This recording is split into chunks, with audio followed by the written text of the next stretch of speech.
शुभ सकाळ. 7:30 झालं आहे, अंघोळ झाली आहे आणि आता मी आले स्वयंपाकघरात. स्वयंपाकघरात आले की मी सगळ्यात आधी चूल पेटून घेते, कारण बाकीची कामे करूपर्यंत विस्तू चांगला पडून जातो. आज मी बनवणार आहे करडीची भाजी. भाजी रात्रीच निवडून ठेवली होती आणि आता स्वच्छ धुवून घेतली आहे आणि पाणी गरम केलं आहे. पाणी गरम केल्यानंतर ना त्याच्यात भाजी टाकून द्यायची. 5 ते 6 मिनिट भाजी शिजून घ्यायची आहे आणि इकडे भाजी शिजायली आहे तोपर्यंत मी भाकरी पण बनवून घेते. बघा किती मस्त लाल चटक विस्तू पडलेला आहे. असा भरपूर विस्तू असला की भाकरी पटापटा होतात आणि भाजतात पण चांगल्या.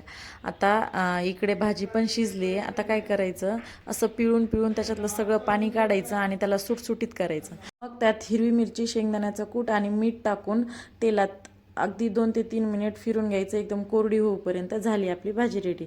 माझा व्हिडिओ बनवायचा राहिला आणि इकडे बाहेर चालू आहे बिट्टूचा धिंगाणा. हे असं खेळताना ती एवढी खुश आहे ना, तिच्या तोंडाकडे तुम्ही बघू शकता.